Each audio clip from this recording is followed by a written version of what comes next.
गजानन विजय ग्रंथ अध्याय 12वा प्रारंभ।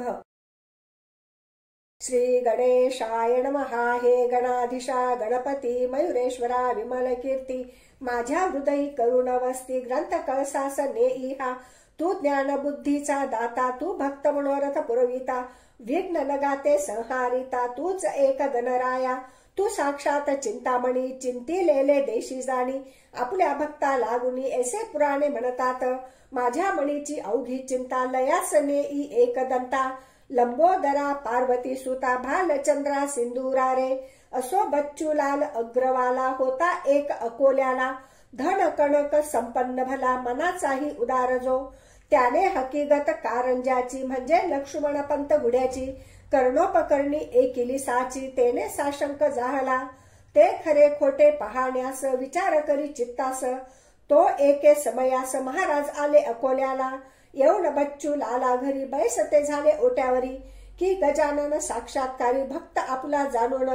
बच्चू लाला आनंद झाला तो समर्थांशी ऐसे वदला, आज गुरुराया वाटते मला आपली पूजा करावी। ऐसे एकता भाषण समर्थे तुकविली मान, जे साक्षात असे चिन्ह श्रोते संमती दिल्याचे। बच्चू लालाने तयारी तात्काळ केली ओट्यावरी, षोडशोपचारे अद्यादरी पूजन त्याने आरंभिले। प्रथमता घातले मंगल स्नान नानाविध उटणी लावून, मग करविले परिधान वस्त्र पितांबर जरीचा। शाल जोडी अंगावरी बहुमोल घातली काश्मीरी, एक जरीचा रुमाल शिरी अभ्रेस्मी आणून बांधिला। गोफ घातिला गळ्यात सल कडी ती हातात, करांच्या दाही बोटात मुद्रिका घातल्या नानापरी। बहुमोल हिऱ्याची वाम करी घातली पौची, रत्न जडित कंठ्याची कंठी शोभा विशेष। जिलेबी राघव दास पेढे नैवेद्यास ठेविले पुढे, त्रयोदश गुणी ठेविले विडे एका लहान तबकात। अष्टगंध अर्गजा अत्तर स्वासिक लाविले फार, त्याने अवघ्या अंगभर गुलाब पाणी शिंपडिले। एका सुवर्णाच्या ताटी दक्षिणा ठेविली शेवटी, ती होती फार मोठी रुपये होण मोहोरांची। बेरीज करता 10,000 येईल ती साचार, ऐसी दक्षिणा होती थोर किती वर्णन करू तिचे। श्रीफळ पुढे ठेवून विनय केले भाषण, महाराज माझे इच्छी मन राम मंदिर बांधावया। या माझ्या ओट्यावरी अडचण होतसे भारी, मंडप तो घातला जरी उत्सवासी गुरुराया। त्या माझ्या मनोरथा पूर्ण करी ज्ञानवंता, ऐसे म्हणून ठेविला माथा अनन्य भावे पायावरी। त्यावरी साधू गजानन देते झाले आशीर्वचन, श्री जानकी जीवन तुझा करील पूर्ण हेतू। असो आज तू हे काय केले, मला पोळ्याचा बैल बनविले। हे अलंकार घालून भले त्याचे काय कारण, मी न बैल पोळ्याचा अथवा घोडा दसऱ्याचा। मला या दाग दागिन्यांचा काय सांग उपयोग, अरे हे अवघे विष मला नको त्यांचा स्पर्श। या नसत्यास उपाधीस माझ्या मागे लावू नको, अथवा तू मोठा श्रीमान हे दाखवाया कारण। केलेच काहे प्रदर्शन सांग मसी बच्चूलाला, जे आवडते जयासी तेच द्यावे तयासी। मी वेडा पिसा संन्यासी नागवा फिरतो गावभर, हे अवघे तुझे तुला लख लाभ असो बच्चूलाला। तुम्हा प्रापंचिकाला या द्रव्याची जरूर, माझा यजमान भीमा तटी उभा विटेसी जगजेठी।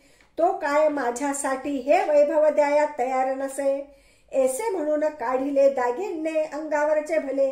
चहू बाजूस फेकियले वस्त्रांची ही तीच गती, 2 पेढे खाऊन निघून गेले गजानन। हा प्रकार अवलोकून केला शोक अकोल्यात बहुतांनी, त्यात काही कारंजाचे लोक हजर होते साचे। ते म्हणती आपुल्या वाचे अभागी आमुचा लक्ष्मण, त्याने बच्चू लाला परी पूजन केले आपुल्या घरी। परी कचरला अंतरी मोहधनाचा धरून, वर घडीचे भाषण केले विनय दाखवून।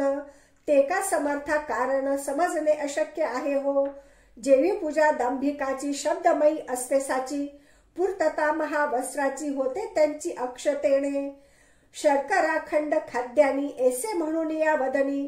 कुचका दाना आणोनी ठेवी पुढे भुईमुगाचा, अशा दांभिक पूजनाचे फलही त्यास स्वरूपाचे। वाटोळे लक्ष्मणाचे याच कृतीने झाले हो, हा बच्चूलाल धन्य धन्य जैसे केले भाषण, तैसेच ठेविले वर्तन जवाहून न आगळे। आता याच्या वैभवाला ओहोटळ हा न शब्द उरला, संत कृपा झाली ज्याला तो सुखीच राहत असे.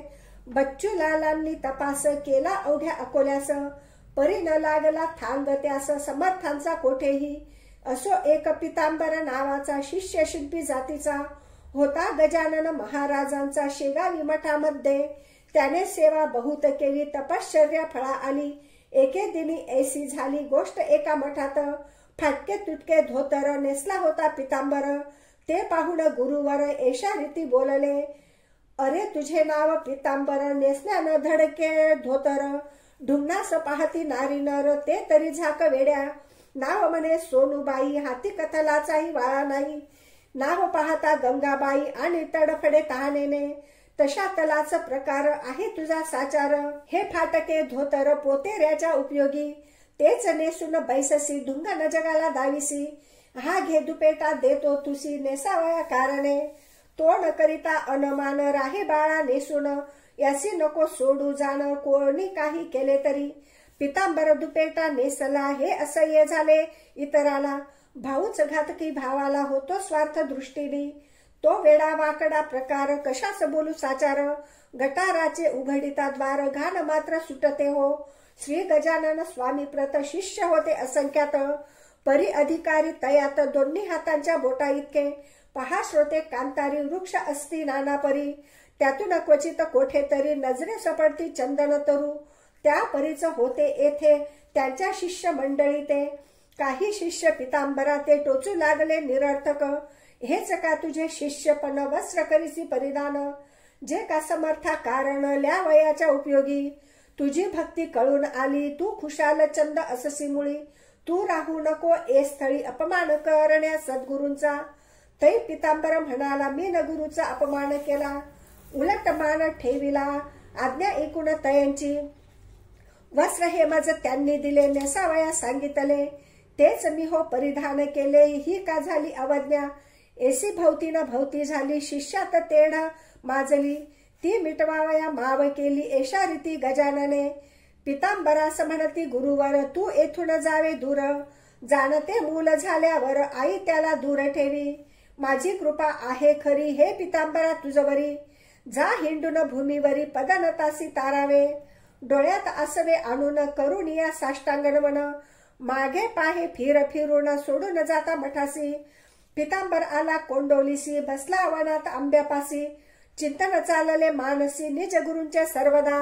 तेथे होता रात्रभर उदया येता दिनकर. जाऊन बसला झाडावर मुंगळ्याची त्रासाने. अवघ्या आम्र वृक्षावरी मुंग्या मुंगळे होते भारी. लहान थोर फांद्यावरी आला पितांबर जाऊन. परी निर्भय ऐसे सापडेना स्थान तयासी बसण्या जाणा. हेच कृत्य गुराख्यांना कौतुकास्पद वाटले. ते म्हणाले आपापसात हा माकडा परी कार्य फिरत. ह्या वृक्षावरी सत्य हे काही कळेना. लहान सान फांदीला निर्भयपणे फिरून आला. परी नाही खाली पडला हेच आहे आश्चर्य. दुसरा म्हणाला यात काही आश्चर्य वाटण्याजोगे नाही. गजाननाच्या शिष्याठाई ऐसे सामर्थ्य असते रे. यावरून हा त्यांचा शिष्य असावा खचित असाचा. चला हा येथ आल्याचा वृत्तांत सांगू गावात. गोपमुखे वृत्त कळले कोंडोलीचे लोक आले. आम्रवृक्षा पाशी भले कोण आले ते पहावया. म्हणाले पौरवासी नर हा ढोंगी असावा साचार. बळेच करतो वेडेचार गजाननाच्या शिष्यापरी. शिष्य गजानन महाराजांचा भास्कर पाटील होता साचा. झाला नुकताच अंत त्याचा अडगाव नामे ग्रामात. समर्थांचे शिष्य येथे येतील कशास. बळे करण्या उपवास सोडून बर्फी पेढ्याला. पुसून एकदा यास पहावे तो काय म्हणतो ते ऐकावे. मग खरे खोटे ठरवावे उगीच तर्क नाही बरा. एक मनुष्य पुढे झाला पितांबरासी पुसू लागला. तू कोण कोठील कशास आला गुरु तुझा कोण असे. पितांबर बोले त्यावर मी शेगावचा राहणार. मी शिंपी पितांबर शिष्य गजानन स्वामींचा. त्यांची आज्ञा मज लागून करण्या झाली पर्यटन. म्हणून येथे येऊन वृक्षापाशी बैसलो. तो आंब्याच्या मुळाशी मुंगळे होते बहुअसी. म्हणून बैसलो फांदीशी वृक्षावरी जाऊन. ऐसे एकता तद्भाषण लोक कोपले दारुण. अरे मोठ्याचे नाव सांगून चेष्टा ऐशा करू नको. काय म्हणे मी राजाची राणी आवडती आहे साची.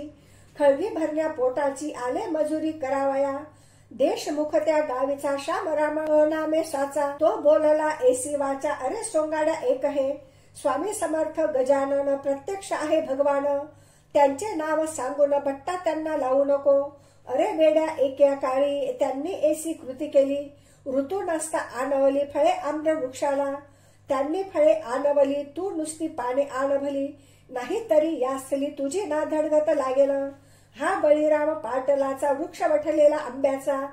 तो पर्णयुक्त करिसाचा आमच्या देखत एकाळी. ऐसे नजरी करशील तरी मार खाशील. खरा असल्या होशील वद्य आम्हा कारणे. काकी शिष्य सद्गुरूंचे काही अंशी निगती साचे.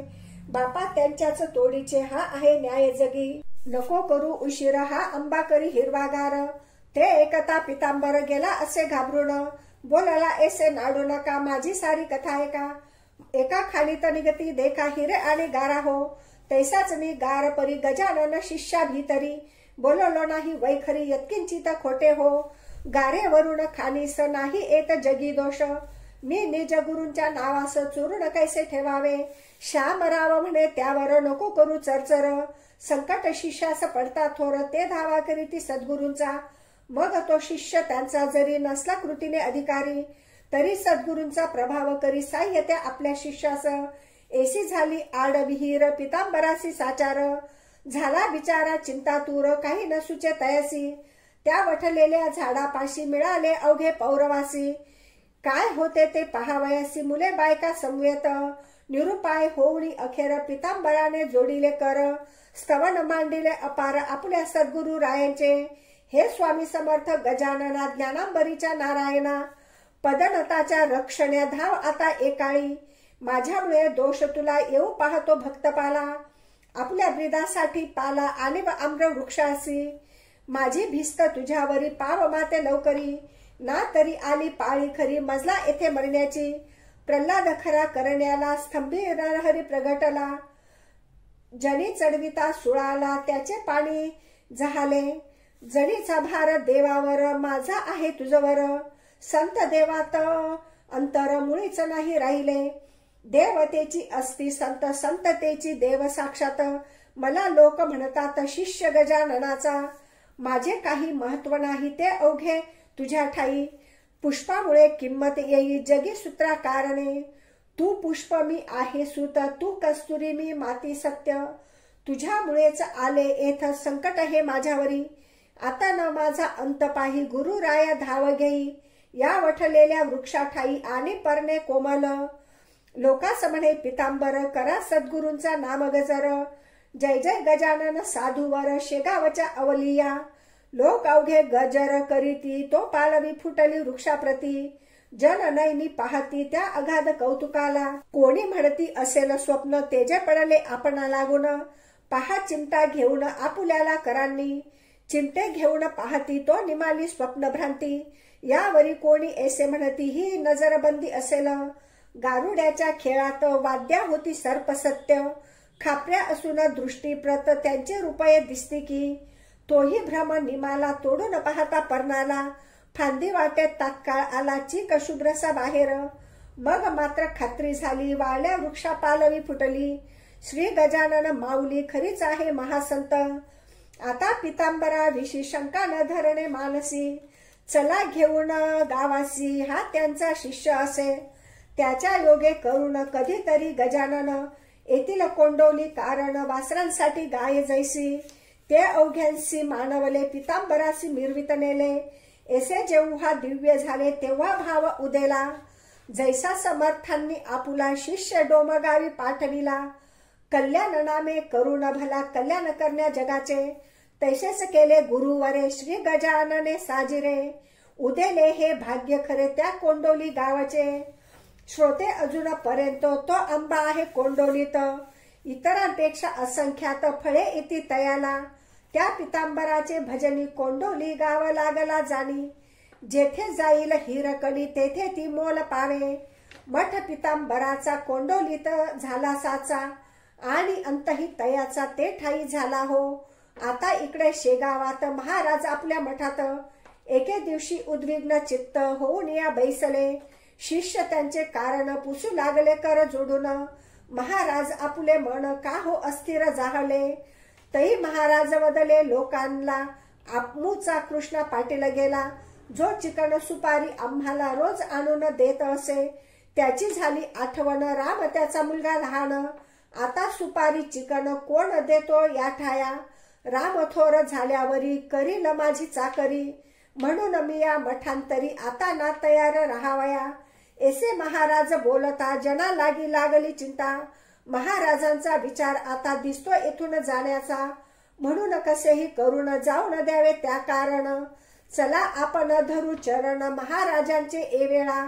ऐसा विचार मिळून केला मंडळी आली मठाला. श्रीपतराव बंकटलाला ताराचंद मारुती. मंडळींनी धरिले चरण महाराज आम्हा सोडून.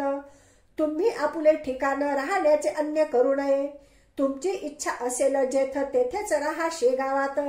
परी सोडण्याचे मनात ग्राम हे आणू नका.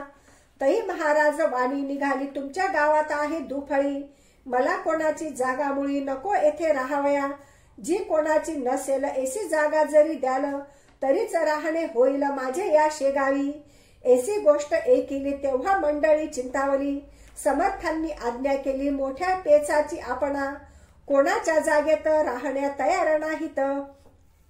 सरकार यांच्या प्रित्यर्थ जागा ती देईल कशी. भूषण आपल्या साधूचे सरकारास नाही साचे. बंकटलाल बोलला वाचे ऐसे संकट घालू नका. सरकार धार्मिक कृत्याला जागा देईल हा न उरला. भरावसा तो आम्हाला हे राज्य परक्याचे. म्हणून आम्हापैकी कोणाची जागा घ्या मागून साची. आहे तयारी आमुची ती तुम्हा द्यावयास. समर्थ केले भाषण काय हे तुमचे अज्ञान. जमिनीची मालकी पूर्ण आहे सच्चिदानंदाची. राजे कित्येक भूमीवरी आजवरी झाले तरी. जागा कशाची सरकारी इचा मालक पांडुरंग. व्यवहार दृष्ट्या मालक पण येते राजा लागून. त्याचे नाही भूषण तुम्ही प्रयत्न करा जा. जागा मिळेल प्रयत्न करिता पुढे नका बोलू आता. हरिपाटलाच्या हाता यश येईल निसंशय. हरिपाटलाकडे आली मंडळी ती अवघी भली. त्याच्या सल्ल्याने मागितली जागा अर्ज करून. बुलढाण्याचा सर्वाधिकारी साहेब होता नामेकरी. त्याने 1 एकर जागा खरी अर्जावरून दिली असे. आणि ऐसे म्हणाला तुम्ही 2 एकरास्तव अर्ज केला. परी मी तूर्त तुम्हाला 1 एकर देत असे. तुम्ही 1 वर्षात जागा केल्या व्यवस्थित. तुमचा मी पूर्वीन हेत जागा आणिक देऊन या. तो ठराव सरकारचा आहे दप्तरी नमूद साचा. समर्थांच्या वाणीचा प्रभाव खचित लोकोत्तर. मग हरी पाटील बंकटलाला निघते झाले वर्गणीला. द्रव्यनिधी क्षणात जमला आणि काम झाले सुरू. या पुढील अवघे वृत्त येईल पुढल्या अध्यायात. सत्पुरुषाचा पुरविण्यात हेत देवर आहेत तत्पर सदा. विठू पाटील डोंगर गावचा, लक्ष्मण पाटील वाडे गावचा, जगू आबा शेगावचा हे पुढारी वर्गणीचे.